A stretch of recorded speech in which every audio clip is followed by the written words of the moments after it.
नमस्कार, स्वागत है आपका द फोर्थ स्टेट यूट्यूब मंच पर। मेरा नाम है रविंद्र सिंह शोरान और हम लोग बातचीत करेंगे अभिजीत रॉय चौधरी साहब के साथ। सीनियर जर्नलिस्ट हैं, लगभग 3 दशक से पार्लियामेंट कवर कर रहे हैं और आज पार्लियामेंट में एक बहुत महत्वपूर्ण घटना घटी है कि भारत के विदेश मंत्री डॉक्टर एस जयशंकर ने एक सुओ मोटो स्टेटमेंट संसद के दोनों सदनों में दिया। वो लिस्टेड नहीं था बिजनेस में, लेकिन फिर भी उन्होंने दिया। वेस्ट एशिया क्राइसिस को लेकर के दिया। तो वो कितना महत्वपूर्ण था, क्या डिटेल्स उसमें आई, कितनी डिटेल्स आई, क्या सवालात बच गए, विपक्ष अब भी क्यों नाराज है, इन तमाम मुद्दों पर बातचीत करने के लिए जिस वक्त ये स्टेटमेंट दिया गया उस वक्त सदन में मौजूद थे डॉक्टर अभिजीत रॉय चौधरी साहब। सर नमस्कार, बहुत बहुत स्वागत है। सर ये एक बात बताइए, ये सुओ मोटो स्टेटमेंट दिया, पहली बात तो ये लिस्टेड नहीं था, तो लिस्ट तो कर देते, लोगों को पता होता, अपने सवाल लेके आते। और दूसरा, ऐसे स्टेटमेंट दे के निकल जाना, भाई इतना बड़ा क्राइसिस है, खाली 1 करोड़ लोग फंसा है। क्राइसिस हमारा फ्यूल को लेकर के भी एनर्जी क्राइसिस है, हमारी छवि को लेकर क्राइसिस है। एक व्यक्ति कह रहा है 1 महीने का तेल खरीद लो। सर किसी बात पे कोई आंसर ही नहीं दे रहे। क्या कहना आपका इस पर? हाँ, निश्चित रूप से सरकार का जो ढुलमुल रवैया जो सामने आ रहा है, वो भी इतना बड़ा संकट जो हमें सामने दिख रहा है, और उसके लिए सरकार जो है देश को कॉन्फिडेंस में नहीं ले रही है और हर चीज़ जो चबा चबा के बातें कर रही हैं। कल सूत्रों के माध्यम से जो कभी कहती है कि 25 दिन का हमारे स्टॉक है, कभी कहती है 2 महीने का स्टॉक है, 75 दिन का स्टॉक है। तो आम जनमानस के मन में तो एक संशय है ही, क्योंकि दुनिया देख रही है, दुनिया जो है कॉन्फ्लिक्ट में घिरे पड़ी हुई है। तो मैं समझता हूँ कि सरकार को बड़ी चीज़ गंभीरता से लेना चाहिए। हर एक तथ्य पे जो विपक्ष मुद्दा उठाना चाह रहा है उसको सदन में बताना चाहिए, देश को बताना चाहिए। और क्या वाकई में एनर्जी क्राइसिस है नहीं है, हमें वो भी नहीं मालूम। सरकार को तो पूरा स्थिति स्पष्ट करना चाहिए। नहीं तो एनर्जी क्राइसिस नहीं है, एक है कि नहीं है सरकार बताएगी, लेकिन 1 करोड़ लोग तो फंसे हैं। हाँ, उन पे क्या किया भाई? हाँ बिल्कुल, आज तक के अब जो है सदन में सरकार ने बताया कि हमारे जो लगभग जो है 1 करोड़ के लोग जो है पूरा वेस्ट एशिया में फैले हुए हैं, और अभी बताया कि करीब 60,000 के लोग जो है हम उन्होंने जैसे जैसे करके लेके आए हैं। हाँ, रेस्क्यू किया उनको लेकर, हाँ उनको लेकर आए हैं। लेकिन अभी तक के देश में प्रधानमंत्री जो है आम जनता को आश्वस्त नहीं किए। आप देखेंगे बहुत सारे राष्ट्र अध्यक्ष हैं, उन्होंने राष्ट्र को संबोधन किया है।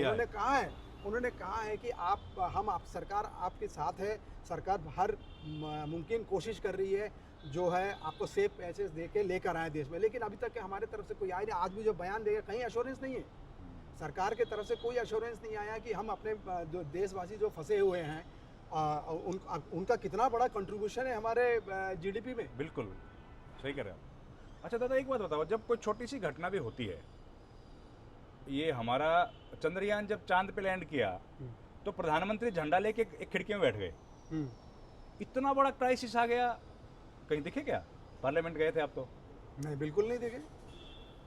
तो पार्लियामेंट में नहीं दिखेंगे तो कहाँ दिखेंगे? ना, निश्चित रूप से यही सब बातें हैं जो बहुत ही चीज़ों को गंभीर कर रही है। और सरकार से देश जानना चाह रहा है कि भाई हमारे जो लोग फंसे हुए हैं, सरकार उसकी दृष्टि क्या कर रही है। अब कल करो आप देखिए, आज क्रूड जो है 114 115 हो गया। आने वाले दिनों में एक्सपर्ट्स जो कह रहे हैं 120 जाएगा, अगर ज़्यादा दिन तक रहेगा तो 200 चले जाएगा। आपको मैं बताऊँ, 2008 में जुलाई में जब एक इकोनॉमिक रिसेशन आया था, उस समय क्रूड जो था $147 पर बैरल था, सबसे आज तक के सबसे ज़्यादा। ये उससे जा सकता ऊपर भी। हाँ, अगर ये जैसे खिंचाएगा तो जाएगा ही, क्योंकि हमारा पूरा 80% तो हमारा इंपोर्ट जो है क्रूड जो हम वेस्ट एशिया से लेते हैं। और आज एक और खबर आ रही है, अभी तक के जो वेवर जो हमें मिला है, वो भी अमेरिका ने वेवर दे रहा है, इजाज़त। हाँ, इजाज़त में हमें जो मिला है कि 1 महीने का विंडो जो हमें मिला है कि आप इस 1 महीने का ले लो और जो है आप अपना ये बचाइए। और इसमें भी अब कह रहा है कि जो मेरी जानकारी आ रही है, रशिया जो कह रहा है कि नहीं, अब जो है आपने तो हमसे ये कर लिया, अब हम आपको वेवर नहीं देंगे, हम आपको डिस्काउंट पे नहीं देंगे। अब आपको मैं बता दूं, ये भी आने वाले दिनों में देश के सामने बहुत बड़ा संकट है। अभी तक के जो हमें एक राहत डिस्काउंटेड प्राइस में हमें जो ऑयल मिल रहा था, क्रूड ऑयल, हो सकता है कि भविष्य में जो है वो भी बंद हो जाए, महंगा मिले। हाँ, निश्चित रूप से मार्केट रेट से लो, वो क्यों नुकसान करेगा? क्योंकि आपका तो पूरा पॉलिसी फ्लिप फ्लॉप है ना। ठीक कह रहे हैं। तो ये तो इतने बड़े चारों तरफ से संकट हैं, विपक्ष अगर ये मांग कर रहा है कि भाई प्रधानमंत्री को ये इस पे चर्चा हो जाए। नहीं, चर्चा ऑब्वियसली इससे बढ़ के और क्या इशू आज की तारीख है, पूरे विश्व के सामने इससे बड़ा चर्चा और क्या है? संकट और क्या है? बहुत बड़ा संकट है ये। हम तो तीसरे वर्ल्ड वॉर की तरफ दस्तक दे रहे हैं। अगर भविष्य में खुदा ना खास्ते अगर कोई और कंट्री अगर बहुत ज़्यादा खिंचा जाए, यू नेवर नो, कल को रोज it will turn out to be world war 3। जी बिल्कुल सही बात है। और हम लोगों को, जनता को भरोसा तो प्रधानमंत्री दे सकते हैं, और बिल्कुल। तो कोई दे नहीं सकता है। बिल्कुल।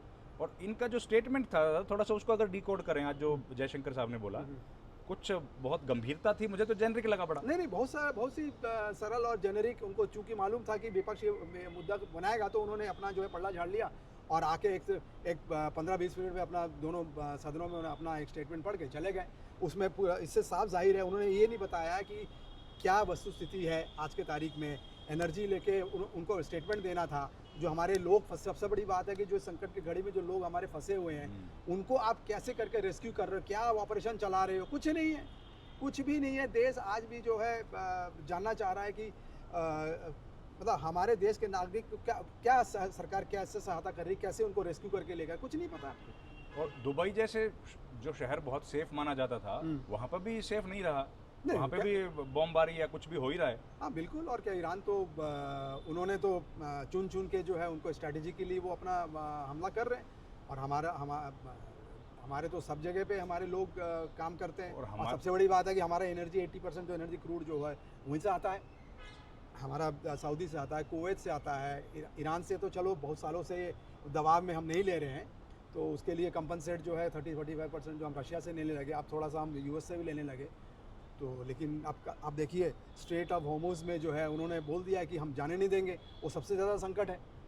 आप कल के डिटोर करके लेकर आओगे तो उसका तो आपको कल के शिप्स नहीं मिल रहे हैं, कैसे आएगा आपके पास? बोलने से थोड़ी हो जाएगा। उस पे कुछ नहीं बोला ना स्ट्रेट ऑफ होर्मुज़ पे। नहीं कुछ नहीं बोले, उसमें कैसे बोलेंगे, कुछ है ही हमारे नहीं। कितने सारे शिप्स खड़े हैं वहाँ भी। हाँ बिल्कुल है, पूरे करीब 38 बता रहे थे। 38 करीब लगभग वहाँ पे खड़े हैं, कैसे आएगा? कुछ नहीं बोला। आने वाले दिनों में तो बहुत ही चिंता का विषय है। और बहुत सारे देश तो अब जैसे फिलीपींस हो गया, वो अब कटल करने लगे। वो कह रहे कि ऑल्टरनेटिव कोशिश करो कि जैसे कोविड के दौरान में वर्क फ्रॉम होम ऐसा करके हो सकता है आने वाले दिनों में हमें ये भी देखने को मिले। ओह, क्यों नहीं? अगर संकट आएगा तो कहीं ना कहीं गवर्नमेंट को तो राशन करना पड़ेगा ना। और आज कोई बता रहा था कुछ पेट्रोल पंप बंद हुए, मुझे कंफर्म नहीं है, लेकिन कोई थे रिलायंस के बारे में कुछ कह रहे थे। नहीं मुझे जानकारी नहीं है। हाँ, मुझे भी नहीं है क्या है। आज कोई बिजनेस कॉरेस्पॉन्डेंट्स बात कर रहे थे। अच्छा, मुझे इस बात की मुझे भी नहीं है, जानकारी लेकिन क्राइसिस आएगा तो सब होगा ही। हाँ है, क्राइसिस तो है, धीरे धीरे तो उसी स्थिति के दौर जाएंगे हम। तो कहीं ना कहीं सरकार को दाम भी बढ़ेंगे। अब एलपीजी का दाम बढ़ गया, कमर्शियल भी बढ़ गया, डोमेस्टिक भी बढ़ गया। अब हो सकता है आने वाले दिनों में सरकार जो एश्योरेंस दे दे कि 2 महीने तक नहीं बढ़ेगा तो सर निश्चिंत हो जाएंगे। सही बात है। तो सरकार को देना चाहिए ना। सर एश्योरेंस देने से पहले आना तो चाहिए, सदन में नहीं आ रहे। हाँ वही बात है। तो कुल मिला के जो इतना बड़ा संकट आया है देश के सामने, पूरे विश्व के सामने, अगर देश का प्रधानमंत्री अगर सदन में नहीं आएगा तो सरकार को, देश की जनता को एश्योरेंस कहाँ से मिलेगा? कौन देगा एश्योरेंस? पर इजराइल में तो गए थे संसद में। हाँ वो तो उनको बुलाया गया था। तो यहाँ भी तो बुलाया जा रहा है। नहीं ये बुलाया क्या जा रहा है, ये तो सदन उन्हीं का है। वो तो यहाँ भी तो विपक्ष कह रहा है कि आइए सर, आइए प्लीज। हाँ निश्चित रूप से। जबकि पार्लियामेंट तो आते हैं वो रेगुलर, नहीं अपने कमरे में बैठे रहते हैं। हाँ पार्लियामेंट में वहीं से निगरानी रखते हैं, लोगों को अपने सिपह सलारों को लगा देते हैं कि आप जाओ जाके करके आओ। आज बैठे थे अमित शाह, और वो तो लोग तो बैठे थे आज।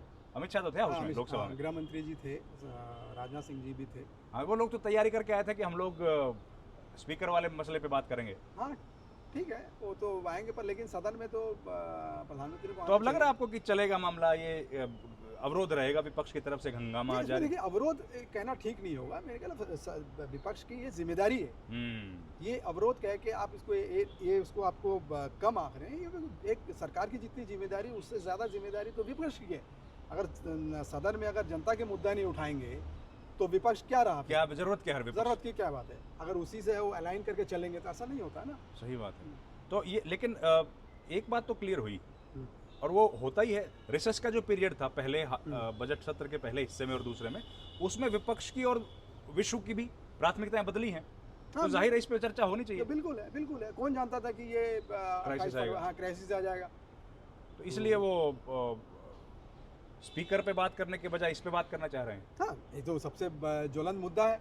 स्पीकर वाला तो आ ही जाएगा, कोई इशू नहीं है। वो तो आज नहीं तो कल लिस्टेड हो जाएगा, परसों हो जाएगा। लेकिन इस पे सदन, सरकार को भी मालूम है, इसीलिए सरकार ने बयान देके फौरी तौर पे बयान दिया और निकलना चाह रहे थे। तो लेकिन इसमें तो पूरा डिबेट होना चाहिए। होना चाहिए, बड़ा मतलब। पूरा देश देख रहा है, आज के तारीख में पूरा देश देख रहा है सरकार क्या कर रही है, क्या कदम उठा रही है अपने नागरिकों के लिए, आगे क्या रोड मैप क्या है सरकार के पास, और ये सर होना चाहिए। देश क्या देख रहा है, ये तो पूरा वर्ल्ड देख रहा है, भारत का स्टैंड क्या है। हाँ, सबसे बड़ी बात तो भारत किस और है, स्टैंड तो क्लियर हो, हमें मालूम ही नहीं है हम किस और है, हम एनर्जी की और है या बम की और है, हमें ये नहीं मालूम। ये मालूम नहीं, सही बात। चलिए सर, बहुत बहुत धन्यवाद सर आपका, thank you very much. Thanks. तो ये थी हमारी बातचीत अभिजीत झा के साथ। थैंक यू वेरी मच, नमस्कार।